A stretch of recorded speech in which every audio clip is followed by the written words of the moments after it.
ہے انتظار ابھی۔ تاریکی بھی حقیقت ہے، اس میں روشنی پیدا ہو کر فنا ہو جاتی ہے۔ کائنات اسی حقیقت میں تیر رہی ہے اور ایک دن اسی تاریکی میں ہلک کر جائے گی۔ یہ ابدی ہے اور انسان اس سے خوف کھاتا ہے۔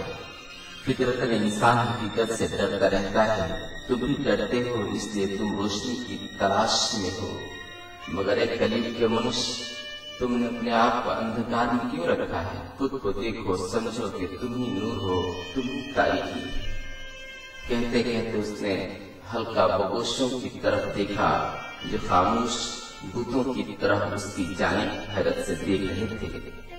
دراصل یہ تمام لوگ مختلف مذاہب کے کبھی ماننے والے رہ چکے تھے، لیکن وہ سب کے سب اپنے اپنے دین و دھرم سے بیزار تھے اور ایسے مذہب کی تلاش میں سرگرداں تھے جو ان تمام مذاہب سے بھی اعلیٰ تر ہو، جس میں انسانیت کے ان بہانے کو سختی سے منع کیا گیا ہو، جس کا خدا دوسروں پر اپنی برتری کا احساس نہیں دلاتا ہو، اور جو اپنی عظمت کے لیے انسان نیت کا خون بہانا جائز قرار نہیں دیتا ہو۔ اس تلاش میں دور دور بھٹکتے رہے، مگر وقت نے جس نے اعلان کیا ہے کہ ہر دور میں ہم تمہاری ضرورت کے مطابق چیزیں مہیا کرتے رہیں گے، اپنا وعدہ پورا کیا اور انہیں ان کی منزل مل گئی۔ شہر سے دور ایک ٹاٹ کی جھونپڑی میں ایک فقیر کے گرد اکٹھا ہو گئے تھے اور وہ ان کے روبرو اپنی باتیں پیش کرتا رہا۔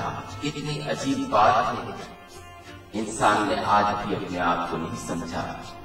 یہی وجہ ہے کہ آج بھی پوری دنیا میں لوگ اپنے اپنے اصول کو سچ ثابت کرنے کے لیے خون خرابے کا بازار گرم کیے ہوئے ہیں۔ حیوانیت کا ننگا ناس برسر عام ہو رہا ہے۔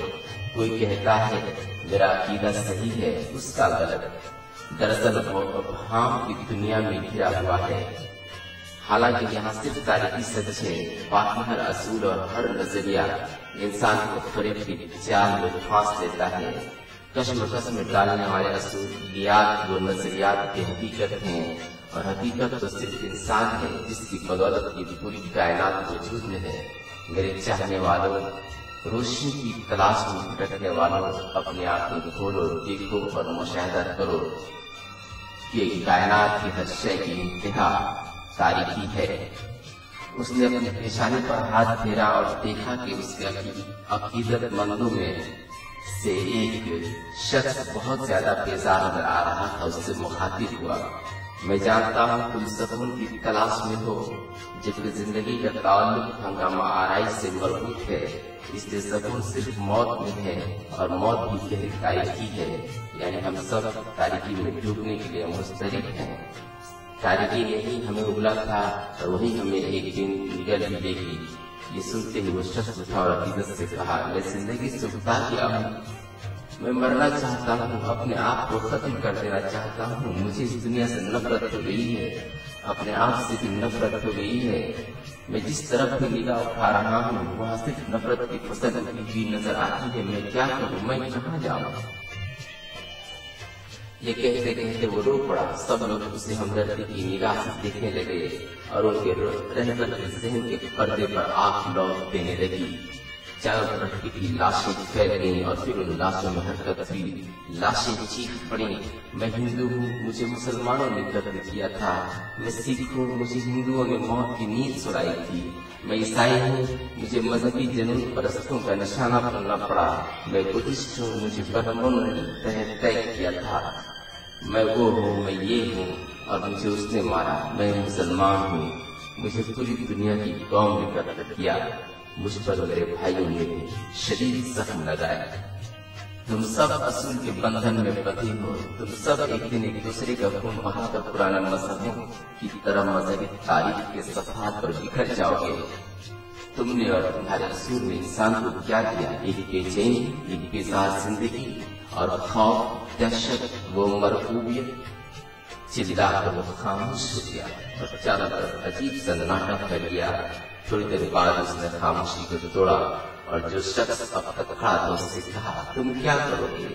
جب تمہیں ہر چیز سے نفرت ہو گئی ہے تو جی کر کیا کرو گے؟ جاؤ अपने आप को समुद्र की लहरों के हवाले कर दो, वो तुम्हें मोहब्बत से अपने दामन में छिपा लेगी। जाओ किसी पहाड़ से कूद कर अपनी जान दे दो, जिंदगी अपनी सुकून की आगोश में आ जाएगी। मगर इससे पहले अगर तुमने वाकई नफरत में सर खाया है तो मुझे सबूत दो कि तुमने नफरत से भी नफरत की है। हाँ, मुझे सबूत दो। ये सुनकर वो शख्स मुस्कुरा दिया। उसकी इस मुस्कुराहट को देखकर उसके अकीदतमंदों में खुशी की लहर दौड़ गई। यूं जिंदगी का सफर जारी रहा और रफ्ता रफ्ता अमन का सफीर दुनिया के सामने जाहिर हो गया। तकलीफ से मोहब्बत करने वालों के जहन में उसके खिलाफ नफरत का शोला भड़कने लगा और पूरी दुनिया के मजहब उसके खिलाफ प्रोपेगेंडा में मसरूफ हो गए। वो हमारे असूल और रवायतों को चैलेंज कर रहा है।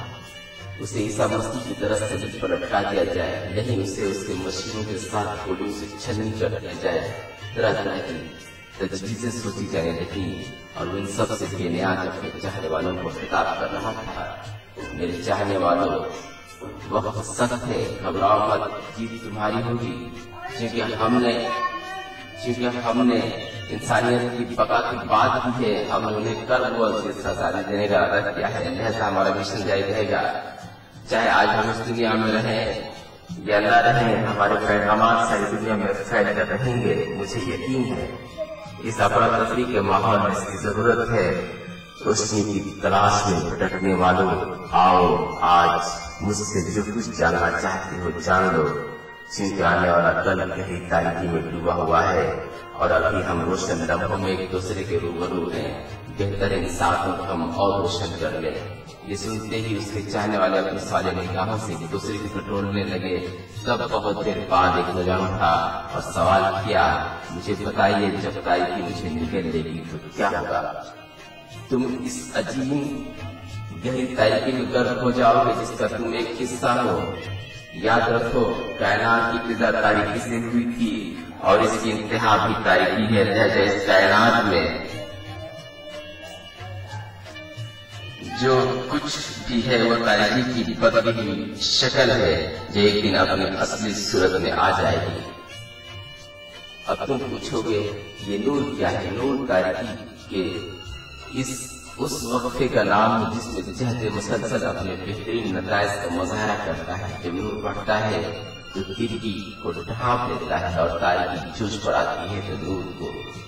नौजवान इमरान बख्श जवाब पाकर अभी बैठ ही रहा था कि एक शख्स जिसकी पेशानी पर लकीरें नुमाया थी और जो देखने में खोया खोया सा था, एक फिक्र अंगेज सवाल पूछ बैठा, बताइए कि तारीकी ने हमें अपने आप से जुदा क्यों किया और ये अमल क्यों तक मुमकिन हो सका? ये अमल भी उसी तरह मुमकिन हो सका जिस तरह जमीन पेड़ पौधों को बदल देती है, ये जाहिर करने के लिए कि वो अपनी खाक को सब्ज़ात में बदल सकती है। इस तरह वो अपनी खाक की अहमियत का एहसास दिलाती है। ठीक यही अमल तारीकी ने अपने साथ किया। हमें उबल कर अपनी अफसलियत का सबूत देना चाहा ताकि हम तारीकी की असलियत से वाकिफ हो सके।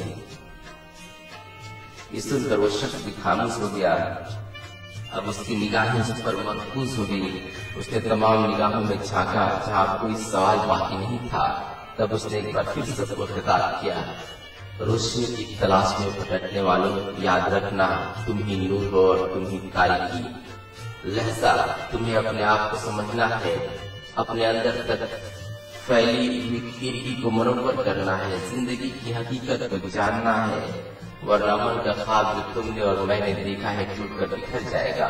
मजहब और रसूल के नाम पर इंसानियत का पतन जारी रहेगा और तुम पहले की तरह पर फिर बेचैन नजर आओगे। तुम्हारा जमीन जो तुमने कभी पहली की तुम्हें तारीकी की तरफ ले आने के लिए उकसाता रहेगा। लहजा अपने आप को मुतला मांझो कि नूर फूट निकले, तारीकी का ताना बाना टूट जाए। हाँ, याद रखना हम में से सिर्फ वो है जो मोहब्बत बांटने के लिए अपने आप को दूसरों से कहीं ज्यादा रोशन कर ले और उसकी रोशनी में रोशनी की तलाश में भटकने वालों को रोशनी मिल जाए। जाओ, निजात के इस मिशन को लेकर फैल जाओ और कामयाब हो, कामरान होकर वापस आओ। मैं तुम्हारा इंतजार करूंगा। इतना कहकर वो खामोश हो गया। मजलिस बर्खास्त कर दी गई और सब लोग अपने मिशन की तकमील के निकल पड़े। यहाँ तक कि इस झोपड़ी में वो तन्हा रह गया। उसके इतराफ में खामोशी की फिजा कायम हो गई और वो गहरी होती गई, तारीकी का जोर बढ़ता गया, निकलने वाले तो निकल गए। जमाना तेजी से निकलता जा रहा है, नूरानियत का तस्वुर खालिस फलसफा बनता जा रहा है। इंसानियत सक रही है, मगर रोशनी की तलाश में भटकने वालों के इंतजार में उस फकीर की रूह आज भी उस कुटिया के गिर्द मंडलाती रहती है।